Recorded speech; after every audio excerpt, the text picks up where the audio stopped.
Ya beberapa pengalaman sempat saya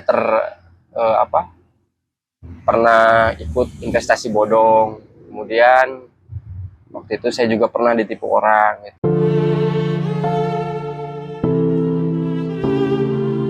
Memang awal usaha itu jatuh bangunnya banyak sekali gitu. Asam manis udah saya rasakan.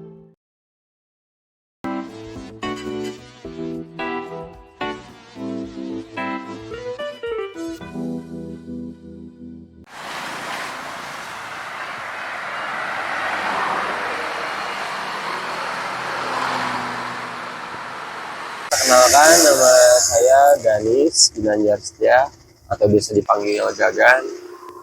Usia saya 31 tahun. Saya adalah seorang peternak ayam petelur dan peternak ayam broiler di wilayah Kabupaten Bandung.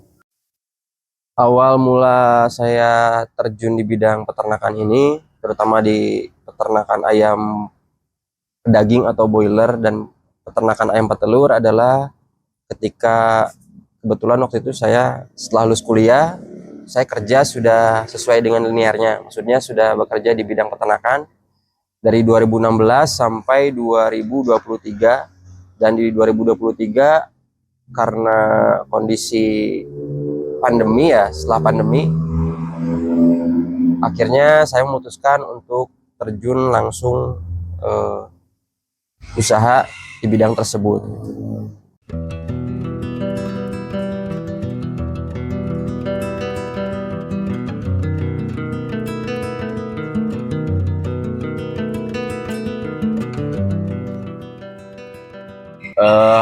Pengalaman pahit ya tentunya ketika kita terjun ke bidang usaha, artinya kan kita membuat resiko atau dunia kita sendiri, dan memang tidak mudah untuk mencapai titik saat ini gitu.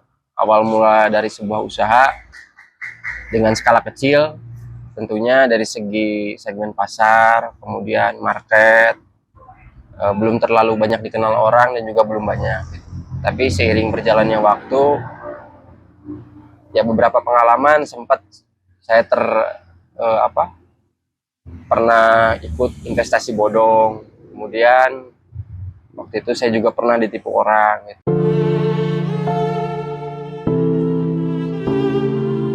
Memang awal usaha itu jatuh bangunnya banyak sekali gitu. Asam manis udah saya rasakan, dan memang itu jadi sebuah ketua dan motivasi saya sampai di titik ini gitu. Sehingga untuk saat ini apa yang dulu sudah pernah terjadi di masa lalu bisa saya jadikan pelajaran dan juga sebagai referensi agar lebih berhati-hati lagi, terutama dalam menjalankan sebuah usaha.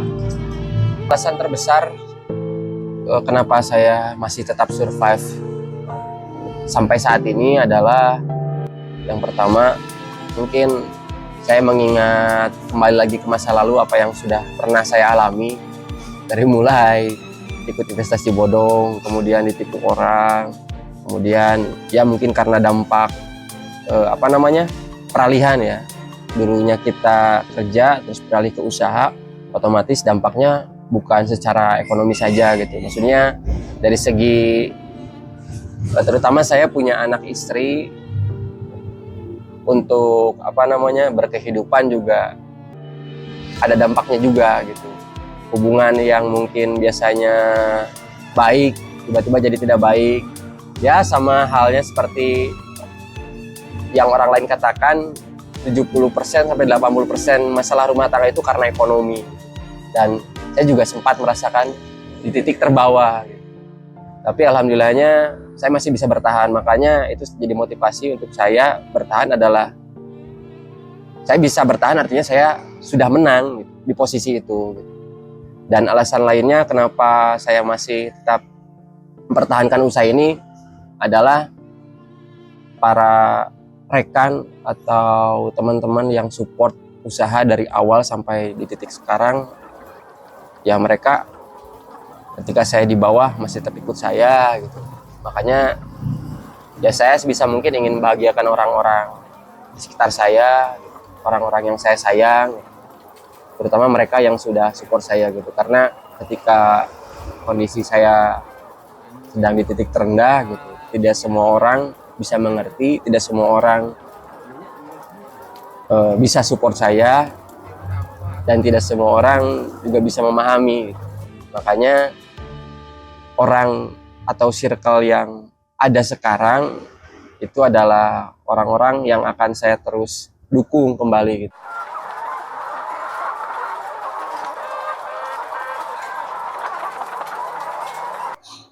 Jadi usaha peternakan kami ini dulu ketika awal merintis kita mulai dari 2000 ekor, dan alhamdulillah dalam jangka waktu 3 tahun ya, sekarang sudah populasi kita itu untuk ayam peternakan ayam petelurnya sudah mencapai populasi 50.000, dan untuk peternakan ayam broiler sekarang sudah 30.000 ekor.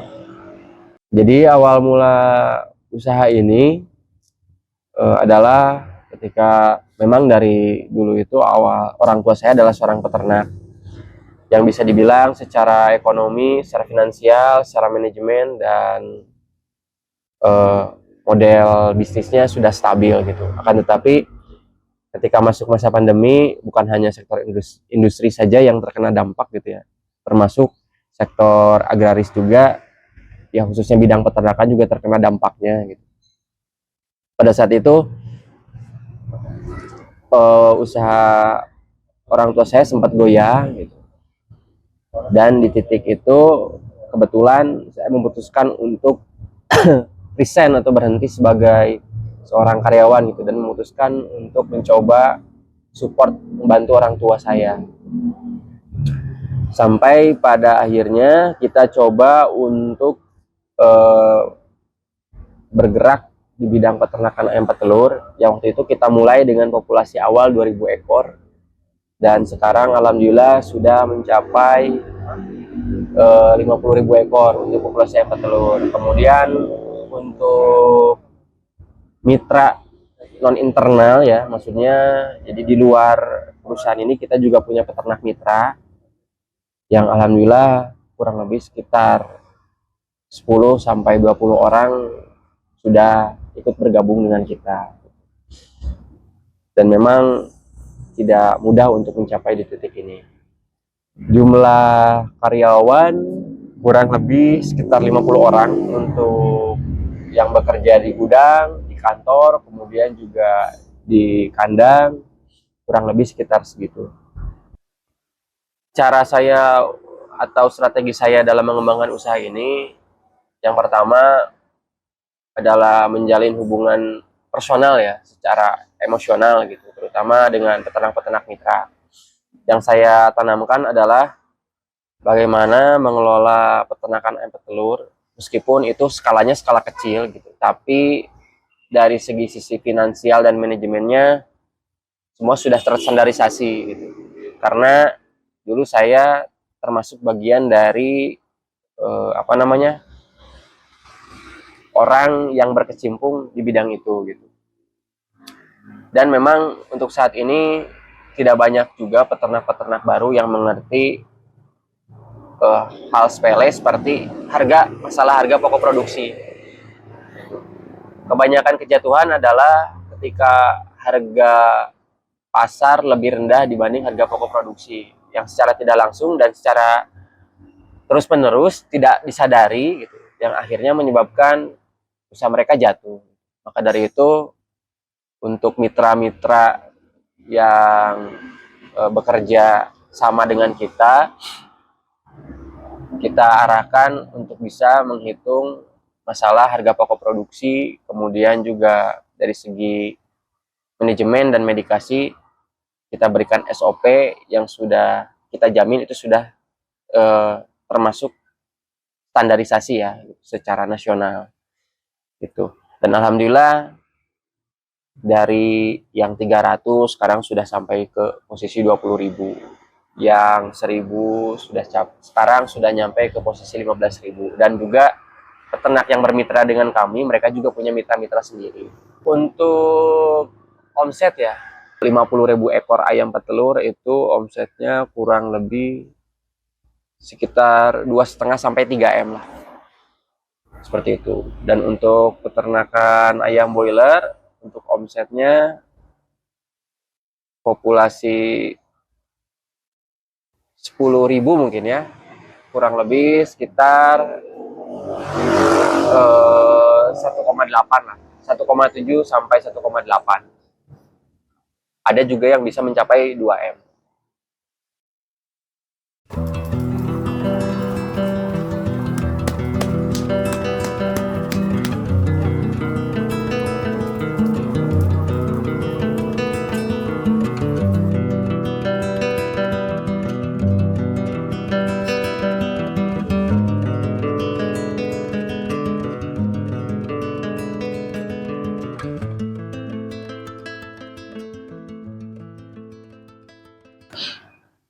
Untuk usaha yang lainnya, ya saya memiliki beberapa segmen usaha memang, cuman skalanya belum besar gitu. Saya juga memiliki peternakan domba Garut, kemudian saya juga punya poultry shop ya, dengan klinik hewan. Dan memang ya namanya usaha di wilayah pedesaan kan memang tidak sebesar usaha di kota dan tidak terkenal usaha di kota, tapi setidaknya saya mencoba untuk mengenalkan bahwa ya ini adalah salah satu bentuk perubahan gitu. Untuk poultry shop sendiri yang saya buat memang agak sedikit beda gitu, karena kita jual palu gada. Jadi bukan hanya poultry, tapi kita juga segala kebutuhan untuk hewan peliharaan kita sediakan juga. Dan juga untuk sistem manajemennya, sistem marketingnya, kita juga sudah mulai di e-commerce juga gitu. Seperti itu. Perkembangan industri peternakan lumayan signifikan ya. Sekarang banyak perusahaan-perusahaan permodalan asing yang sudah bangun pabriknya gitu, atau memang sudah punya manufakturnya sendiri ya di Indonesia. Kalau menurut saya nasib peternakan ini tergantung dari apa yang kita usahakan ya. Jadi ketika misalnya sekarang kita sebagai peternak mau mengikuti perkembangan zaman, open mind terhadap segala bentuk perubahan, dan mau mengikuti apa yang sudah atau apa yang terus berubah gitu ya, insya Allah mungkin kita masih bisa survive untuk beberapa tahun ke depan gitu. Jadi ini adalah bibit ayam yang siap bertelur, kurang lebih usianya sekitar 3 bulan atau 13 minggu. Nanti kita pindahkan ke kandang baterai. Jadi kandang baterai itu kandang yang kita gunakan untuk ayam yang sudah siap produksi. Nah, ini ayam-ayam ini dari mulai umur 1 hari, dari mulai bibit sampai usia 3 bulan, kita pelihara di kandang postal. Ini disebutnya kandang postal. Dan alasnya ini menggunakan alas liter atau sekam padi. Ada yang pakai sekam padi, ada yang pakai serbuk gergaji. Itu relatif tergantung dari peternak biasa pakainya apa gitu. Ini kurang lebih kapasitas kandangnya sendiri, satu kandang ini 3.000 ekor. Jadi di sini ada 3 kandang, ada 4 kandang, maaf. Kurang lebih yang kita pelihara untuk kulit yang siap produksi ini kurang lebih ada 11.000 ekor. Seperti itu kawan-kawan.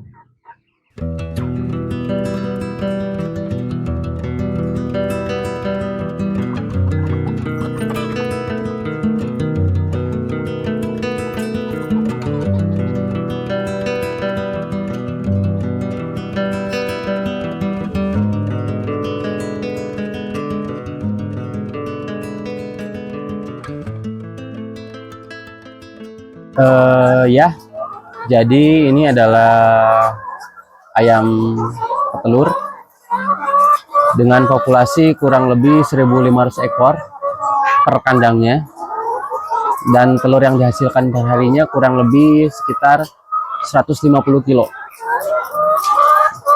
Jadi ini usia ayamnya kurang lebih sudah 1,5 tahun. Sekitar 3 bulanan lagi rencananya akan kita akhir. Jadi ketika mereka sudah tidak produktif lagi, hewan ini nanti kita jual. Istilahnya dari mulai kotoran, telurnya, berikut juga ayamnya, semuanya bisa jadi income buat kita.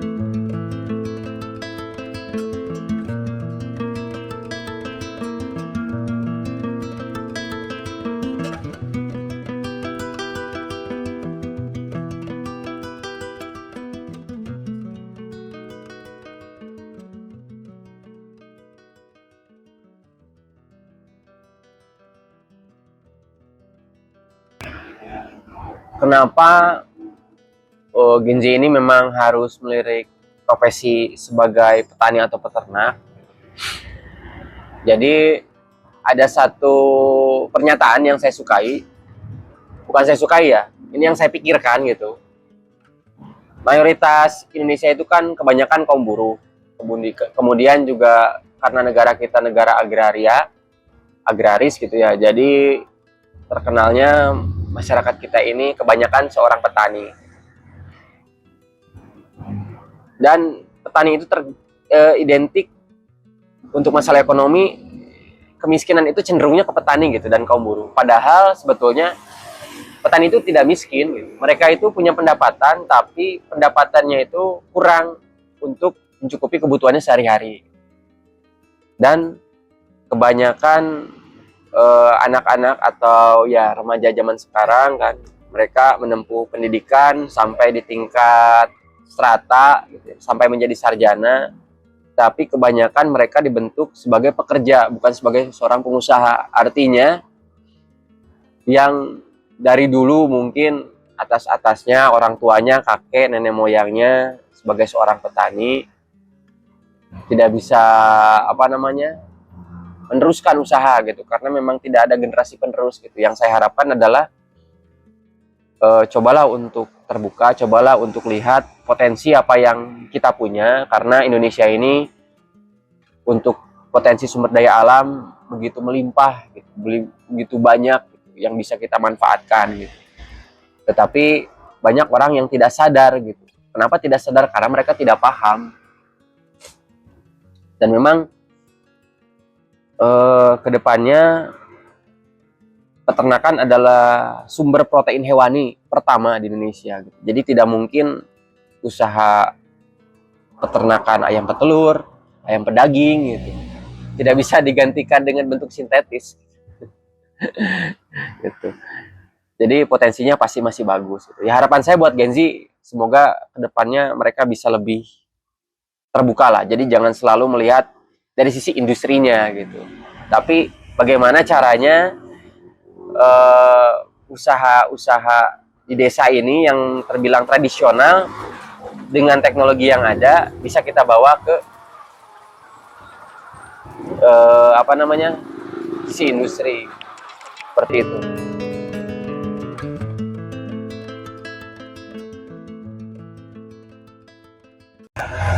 Sukses bagi saya adalah bisa membagi kebahagiaan terhadap orang-orang sekitar gitu, terutama ada untuk orang-orang yang kita sayang, karena indikator sukses itu tidak bisa kita cap dari diri kita sendiri, karena yang menilai adalah orang lain gitu. Orang lain lihat kita sudah sukses, padahal diri kita sendiri belum merasa sukses gitu. Sama halnya dengan kita lihat orang lain sudah sukses, padahal orang tersebut juga belum tentu merasa sukses. Jadi cukup dengan bisa membahagiakan orang lain, orang sekitar, itu sudah menjadi sebuah kebanggaan kalau untuk diri saya pribadi.